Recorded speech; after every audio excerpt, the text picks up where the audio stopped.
Right, as promised from the previous video, I'm going to try and fix the keyboard on the PDS today. Got the PDS on its side. We've got to get these 4 screws out to start with. Right, so let's have a go at those.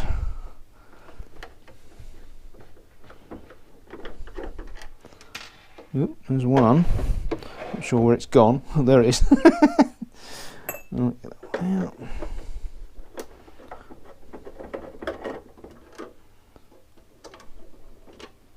Another one. All look a bit rusty. I'm going to have to put these in the old evapor rust. I think that's the state of that. God. Right. Last one. Obviously going to be the most difficult. Oh, I think I got it. Right, there's the last one. We can get it out. There we go. Right, let me reposition everything and then we'll get the top off. Right, I've got the keyboard lowered down. We can lift this off now, so previously taking the screws out, of course. First thing we need to do is try and get this detached from the PDS. So we need to undo this ground cable here. Let's get that nut off.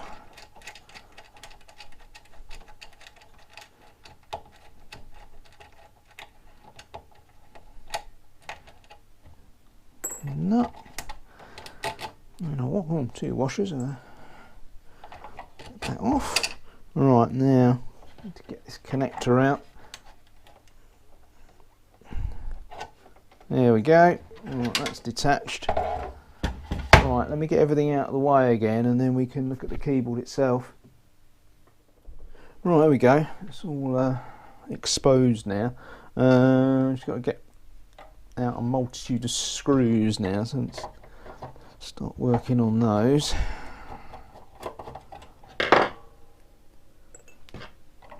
There.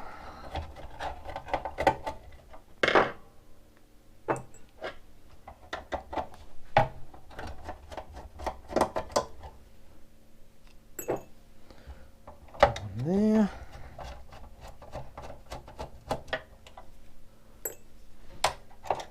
Corner. They certainly screwed it down well. Certainly not going to be moving around. Another one. Right, there's one more screw here and it's really difficult to get to. I'm just going to use a sort of 1/8 inch screwdriver so I can just hook the screwdriver in there. Oh, let's get that out.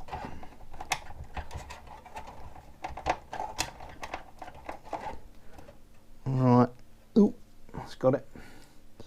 Right, now hopefully that should come out. That looks hopeful, doesn't it? Go. Right, that's what we're dealing with. That's what it looks like on the back. Sort of typical sort of keyboard PCB. There's just obviously there's just 2 contacts per key.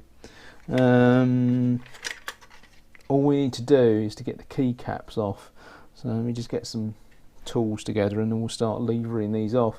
What I would say though, before you start pulling all the keycaps off, it's a good idea to take a picture of it so you know where everything goes back.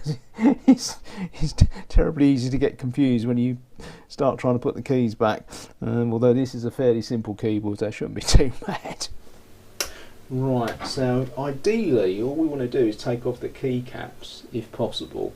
It may well come out with a plunger, but we'll see how it goes. So I'll grab the plunger with the pliers just gently and then wiggle the keycap side to side. Right, there we go, so that one's come off. That's the plunger, this little yellow bit here. Let me see how I can get on with the other ones. I won't do them all obviously, but there we go. It's not a disaster if the plunger comes out, it's just that because this plastic's quite brittle because it's really old, if you keep pulling these plungers in and out, it's highly likely something's going to break, so probably something we really want to avoid. There we go, that one's come off. It's going to start getting difficult. Can't get the pliers in there. Can you get the top one? Let's get that one. This is going to be pretty difficult by the looks of it. I can get it from there, I think. Let me just try that one.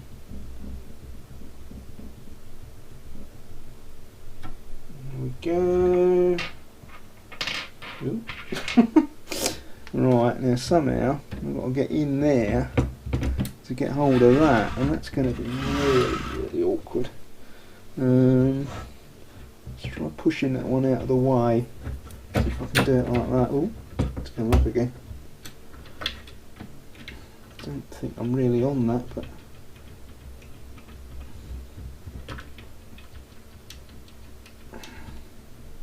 oh, nearly. Oh, got it. Right. Okay. So what I've got a fair way to go, obviously. As you can see, there's quite a lot of keys there. I can show you the inside of the key. I'm not sure how apparent this is going to be on camera. If you might be able to see the contacts in there, and as you push this down, the two contacts in the touch back together again. So basically, that's all it is. There's two little sort of gold leaves in there. Little tiny fingers, and as you lift it up it parts the fingers, and as you push it down they close back up to make the switch. I'll get all the other ones off, and I'll show you what sort of condition they are in resistance wise as well, because we'll need to test that anyway. So let me get the other keycaps on and we'll see how we go from there. Right, making some progress. I've got a few of them off. The keys in the middle here are all virtually impossible to wiggle off, but if you take off sort of every other key you can wiggle off the ones that you've levered out, sort of thing. What I've been doing, I've been using a chubby screwdriver, and if you get that under the key very, very gently, you can usually release the plunger. Let's try this one. Right, there we go. There's a little click when the plunger released. Now, pull that up very, very gently, because you might damage the leaves otherwise. So I'm just pulling that up very carefully. Oh, there we go. Right, there we go. Right, now I can wiggle the keycap off to reveal this little yellow plunger. And you can actually see, if I can get a bit more light over there, I think you might actually better see the leaves a little bit better now with a bit better lighting. Just push that down. There you go. You might just better see those little gold leaves in there. If I take the spring out of that one, you should hopefully be able to see the little leaves down the hole. Get a bit more light on there. There you go. Right, so you need to pop the spring back in carefully. Make sure you got this in the right orientation, and then very, very gently pop it back into place. Might need a little small screwdriver just to push the clips in. Okay. Now, once you've got it clipped in, just gently wiggle it, and it should clip back into place. But you do need to be pretty gentle. Now I've got that one out, I should better wiggle this one off. Let me give a little wiggle on this one.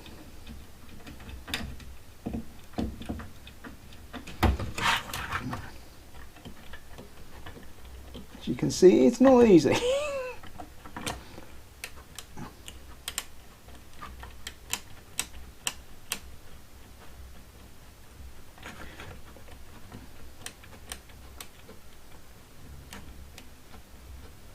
I think it's coming. Just take a long while.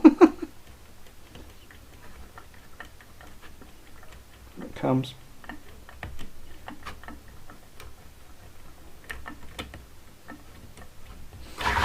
To get the pliers in there for the last little bit. Pliers on the plunger. There we go.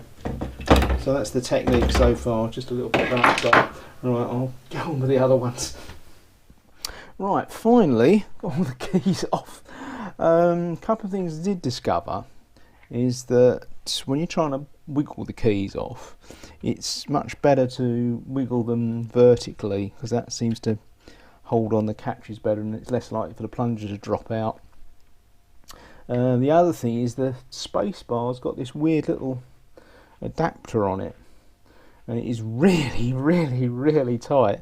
You have to be very careful when you're wiggling that one off. Unfortunately, it has to come off, otherwise it won't expose the little leaves in there. Right, so what we'll do, I'll show you what sort of state they're in now. We'll flip it over. Did I have this before like that? Right, so obviously if I press down on the keyboard, then they'll close. So if you have a look at the meter, I've got it on its side because there's any way I can get it in shot. But right, that one's pretty good. You see, as I release it, it goes open circuit. But they vary widely. This one here is quite bad, as you can see. So what we'll do, we'll try cleaning that one, see if we can get a better result. So that is that key there. Right. So all I'm gonna do is I'm gonna get a little strip of paper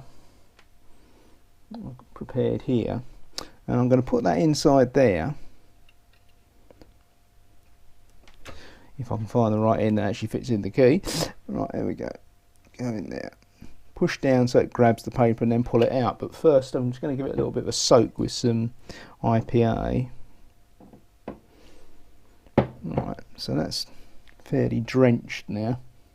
So I'm going to carefully put that inside the switch. Hopefully between the leaves, a bit fiddly. And then push down. Now as soon as I push down, that will grab the paper, and I'll pull that up. Then do the same thing again, and I've been doing this about 4 times, I think. So again, let's do it one last time. Right, there we go. Now if we turn over again, hopefully we'll have a better result.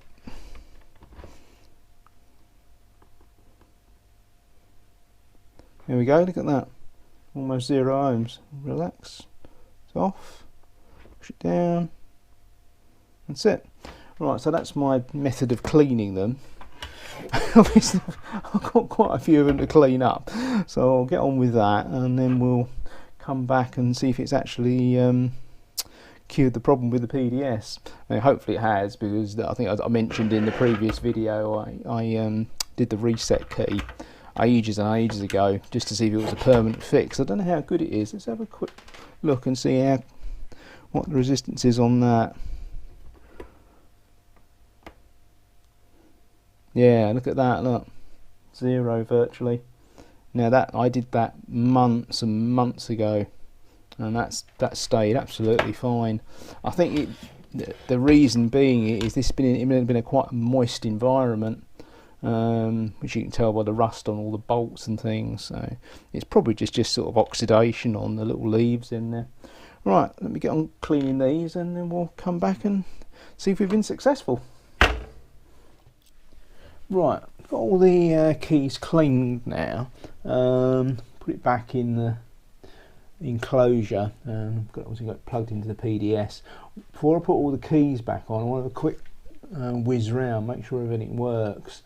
Otherwise I have all that trouble wiggling the keys off again. So let's just boot it up. Second.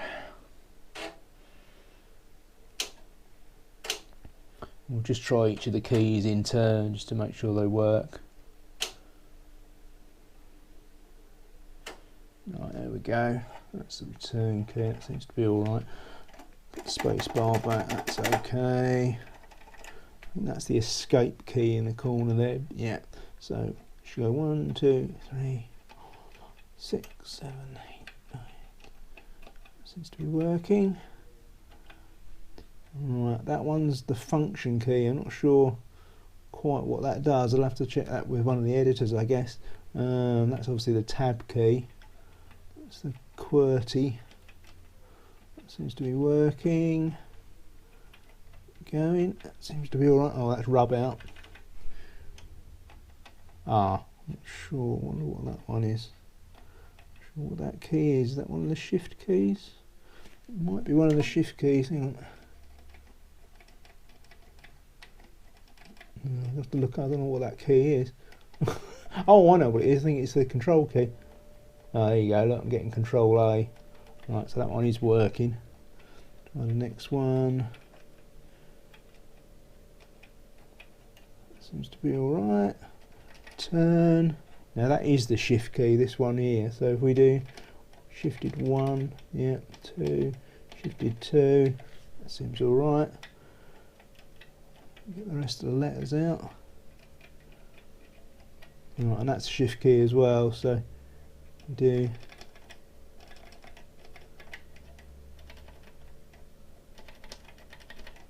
yep, that was working. Right, and the number, the arrow keys rather. So that's up arrow, that's right arrow. Not sure if that's right or not till we really get into an editor, but at least it's responding. And I think that's the home key. Right, so that looks hopeful. Spacebar's working. No resets working, so that looks like it's been successful. Right, let me put the keycaps back on, and then hopefully we should have a fully functional machine. Right, I've got everything back together again. I'm going to try booting ISIS this time, just for a change. I'll set it off.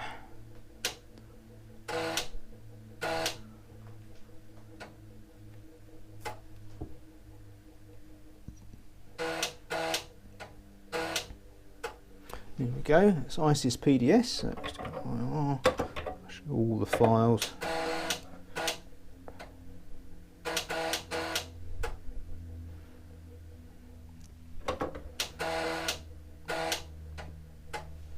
There you go.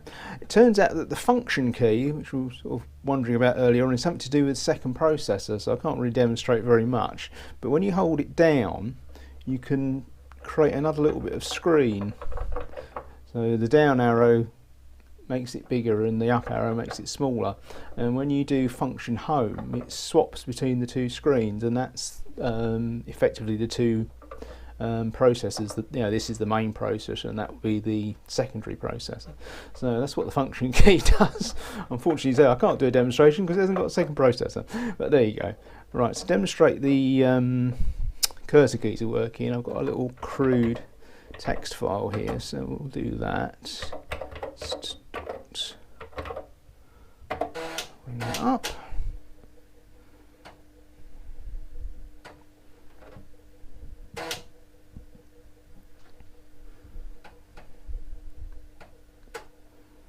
Here we go, so that's the down arrow, that's the right arrow, that's the left arrow, that's the up arrow, so everything's working. Home key switches you to sort of command mode, so I can do EX to save the file.